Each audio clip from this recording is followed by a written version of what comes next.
네, 중앙재난안전대책본부의 브리핑 들으셨습니다. 이어지는 질의응답은 KBS 유튜브 라이브를 통해 보실 수 있습니다. 다시 박광식 의학전문기자와 함께 브리핑 내용 정리해 보도록 하겠습니다.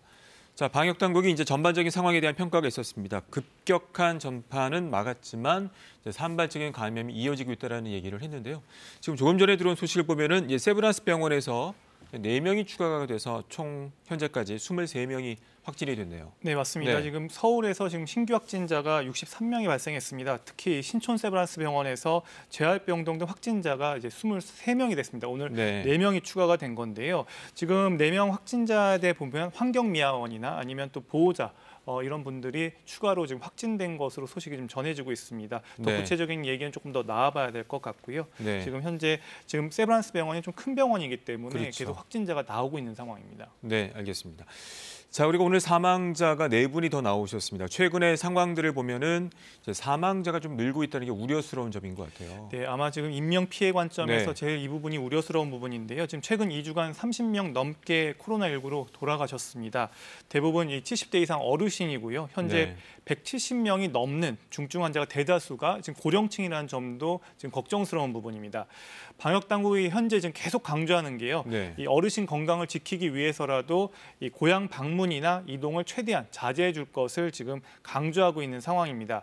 네. 코로나19의 30에 한 40%가 이 무증상이라는 점. 그러니까 자녀들이 증세가 없더라도 본의 아니게 이 전파를 시킬 수 있기 때문에 그렇죠. 될 수 있으면 대면 접촉을 자제하고 이 비대면, 영상 통화나 전화를 통해서 안부를 묻는 것들을 활용하는 게 좋을 것 같습니다. 알겠습니다. 특히 고령층과 이제 기저질환자분들의 각별한 주의가 필요할 것 같고요.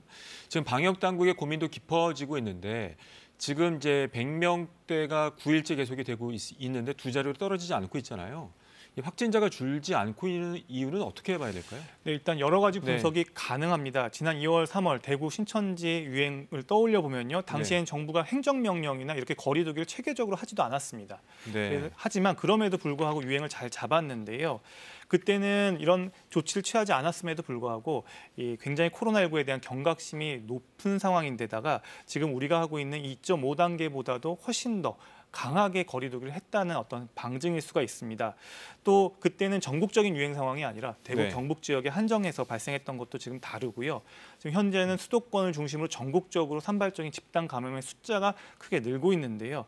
사실 줄지 않는 이유는 지난 몇 개월 동안 경증, 무증상 감염자가 지역사회에 계속 누적됐다는 겁니다. 네. 이들로부터 이어지는 이 소규모 이상의 집단 발병이 계속 발견되는 상황이고 이를 적극적인 역학조사를 찾아내고 있기 때문에 숫자가 계속 줄지 않고 있다 이렇게 볼 수가 있고요. 네. 또 아울러서 8월 15일 서울 도심 집회 관련된 사람들도 지금 모두 지금 조사가 다 된 게 아닙니다. 그렇죠. 그렇기 때문에 이 여파가 계속 나오고 있는 상황이고 네. 또 아울러서 8월 15일 당시에 자가격리를 했던 분들도 자가격리가 해제되는 시점에서 다시 검사를 받게 되는데 그 검사 과정에서 다시 확진자가 또 추가로 나오고 있기 때문에 계속 확진자가 나오고 있습니다. 실제로 이제 방역 당국이 감염 경로가 불분명한 환자들을 갖다 조사해 보면 네. 그 사람의 접촉자들을 보면 5명에서 10명은 또 추가로 양성이 나오고 있는 상황입니다. 그렇군요. 그렇기 때문에 지금 유행세가 좀처럼 잡기 어렵다 이렇게 볼 수가 네. 있겠습니다. 지금 많은 분들의 관심 중에 하나가 이제 강화된 사회적 거리두기, 이제 거리두기 2.5단계가 연장이 되느냐, 아니면 종료가 되느냐, 낮춰지느냐에 대한 문제인데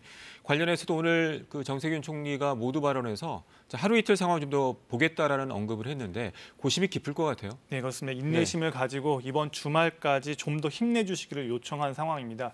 정세균 총리도 이 거리두기로 국민의 네. 희생을 생각하면 지금 하루속히 제한을 풀어야 하지만 또 오히려 이렇게 성급하게 완화 조치를 했다가 재확산으로 이어져서 이 국민들께 더 큰 고통을 주는 게 아닐까 하는 고민이 있다고 밝혔습니다. 네. 게다가 이제 추석 명절로 이어지는 지금 상황이기 때문에 더욱 이런 결정들이 조심스러울 수밖에 없을 것으로 보입니다. 알겠습니다.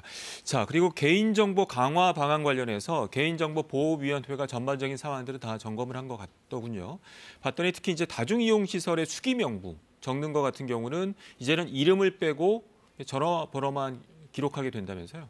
네, 그렇습니다. 결국은 이제 개인정보를 함에 있어서 이제 전자출입 명부에 비해서 수기 명부를 작성하는 경우에 네. 개인정보가 노출되고 그리고 정확성을 담보하는 데 한계가 있다는 것들이 드러났습니다. 그렇군요. 그래서 이 방역 당국은 안정성이 검증된 전자출입 명부 활용을 보다 활성화 하기 위해서 좀 더 이런 부분들에 대해서 의무화 조건을 강화하고 네. 더 홍보할 계획이라고 밝혔고요. 또 개인정보 보호를 위해서 수기명부 작성 방법을 개선하겠다고 밝혔습니다. 말씀하신 것처럼 이름을 이제 시군구로 대체하는 등 개인정보 수집을 최소화하고 4주 뒤에 이 파기하는 것들을 원칙에 대해서도 잘 준수하는지 점검하겠다라고 밝혔습니다. 네.